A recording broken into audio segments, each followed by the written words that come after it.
What's going on, people? Welcome back to Football Therapy with me, your host Jan. Chelsea have conceded their first goal from open play this season. It was a deflected shot of Jorginho, and Chelsea have lost their first game of the season to Premier League champions Manchester City, who deserved the win. We'll talk about the game plan, the players, how the game opened up again after said goal. And the ramifications of this. I think they were level on points now, Chelsea and Man City. We're going to talk about the lineup that I predicted exactly, except Thiago Silva and Christensen. Although Thomas Tuchel said pre-match that Thiago Silva would have started if not for a couple of reasons. So technically I was bang on. But hey, I'm not thinking about that after a loss at home to the citizens. Anyone call? What do you even call Man City? I don't even know. Anyway, guys, to make me feel better, let's see if we can get a bunch of likes on the video as we do this post-mortem of the corpse of this game, friends. We are going to look at the who scored match graphic. If it's there and it's not there, I mean, this is just really, yeah, there we go. So that's how the game nearly ended. Oh no, sorry. This was a 3-5-2. Like I said, it was Lukaku and Werner up front, which we thought we'd see. It was the midfield trio of Kante, Jorginho, and Kovacic. And then we had Reece James and Alonso as wing backs, and the back three of Azpilicueta, Christensen, Rudiger, and Mendy in goal, who played quite well. This is what I called for, or what I predicted in my match preview, and rarely do I get such radical predictions right, but I got this one right. And I thought, how do you beat that midfield? And the truth is, you don't really beat that midfield.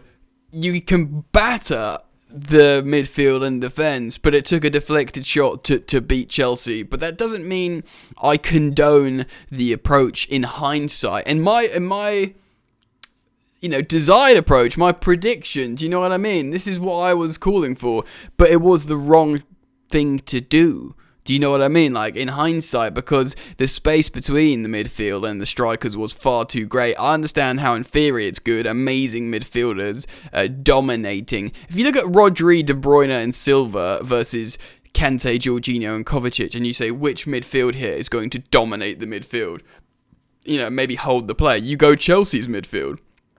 And that's no disrespect to any of those three players. I think, De Bruyne is still got a shout for the best player in the Premier League. Rodri's decent, and Bernardo Silva certainly has good moments. He's looking good at the moment in midfield. So it's just, who have you got? Kante, the best interceptive midfielder in the world, UEFA Midfielder of the Year. Jorginho, UEFA Men's Player of the Year. Kovacic, in the best form of his career, obviously got a high rating here on Who Scored. So in theory, that is a dominating midfield, and I get it, but it didn't work. We just sat in our own half. I think Tuchel expected this to happen to a degree, as in, we'll soak it up, they'll get knackered out of ideas, and then we'll just play through them, or we'll bypass them. Didn't happen, and it was just super frustrating for, that's what it was like.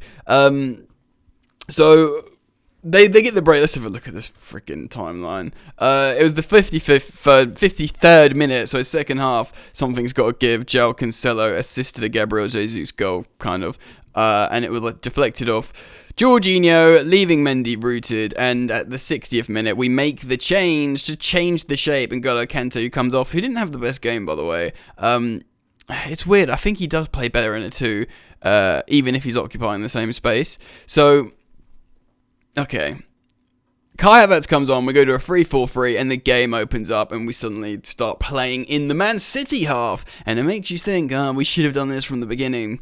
This was the way to go. And it was the way to go, but like I said, hindsight's bitch, isn't it? And it's 2020. So we go for 3-4-3. It works a lot better. The game becomes interesting. It actually becomes a game of football rather than attack versus defense. And it opens up a little bit. And someone I really do want to talk about is the 76th minute substitution, Ruben Loftus-Cheek for Jorginho. I tweeted out, I think, in the first half, Ruben Loftus-Cheek super subbed, changed the game. And he didn't change the game. but he was, dynamic-wise, he was completely different to the questions we'd posed City prior to that. He was doing body movements, turning on the ball, shifting players' weights, dribbling. If you watched Football Therapy for a couple of years, you'll know that I used to absolutely wax lyrical about Ruben Loftus-Cheek and compare him to Eden Hazard, a sort of unpredictable ball carrier. Slightly different because Hazard was low centre of gravity and he had it all in his backside. But Ruben's a bit more of a big tank. But he does a similar thing. He can drive with the ball, but he can, do these one touches, little skill moves.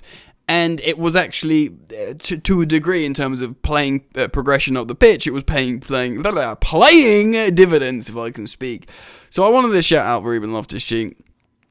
City played and attacked very well. They deserve a great deal of credit. Of course, up until this point, Tuchel had beaten Pep 3 times in a row in 3 different competitions, including the Champions League final. Up until this point, Guardiola, he had played different lineups and different approaches in all 3 games. He'd gone for 1 CDM, he played in 2 CDMs, and then of course in the final he played no CDMs, trying to switch up the play. But he's gone for a sort of conventional one-man CDM in the midfield, and then Bernardo Silva, who obviously played very, very well in this game. Lots of pressing and as well as good attacking play. And they just turned over possession really, really high. And I think they probably looked at what Aston Villa did to us even though we beat them 3-0 Villa, they probably looked at that and go, we can just do that better than Aston Villa. Do you know what I mean? And we won't lose 3-0. And they did that, So I think they did deserve a great deal of credit, Man City, as does Pep Guardiola. But in terms of us looking at Chelsea, man, oh man, frustrating in the end, especially with the amount of quality in the pitch. I think a lot of people are feeling good about that, set up, the formation. We've got so many good players, and then when you've got people like Tuchel pre-match saying, people like Ziyech and Havertz, their confidence in the final ball at the moment isn't the top, and so you think, great, Werner's looked alright recently, we've got Lukaku up there, so many good quality players in the midfield, wing-backs that can bomb on. I think maybe, in hindsight, Reece James coming off quite early with an injury was probably a bad thing. Not that Azpilicueta is bad at wing-back, he does really well. I think he was getting wound up. I think him and Grealish were winding each other up, to be honest. Obviously very defensively resolute. And again, like the initial, tactical setup, I understand the theory of moving him out there and just bringing in Thiago Silva. And by the way, a shout out for Thiago Silva, just magnificent Rolls Royce, even now at 37. Some of his defensive movements, tackles, interceptions, offside traps, everything he was doing is just absolutely, he is a titan of the game, Thiago Silva. What a player he is.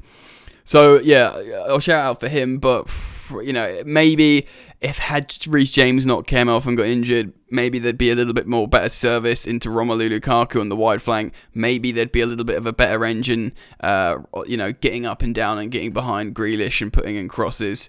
Probably. But it's frustrating. It's a difficult one to take. It is Man City, arguably still the best team in Europe, even though they have their faults sometimes. And, it was a bit of a fluky goal, but you can't say they didn't deserve it because they had absolute dominance. But perhaps that was the game plan and you don't legislate for this stuff. I think, obviously, and I'm not just saying this because I've lost, I reckon you could have showed Tuchel 10 minutes of that game yesterday and he would have changed the game plan. Do you know what I mean? So what do you think, guys?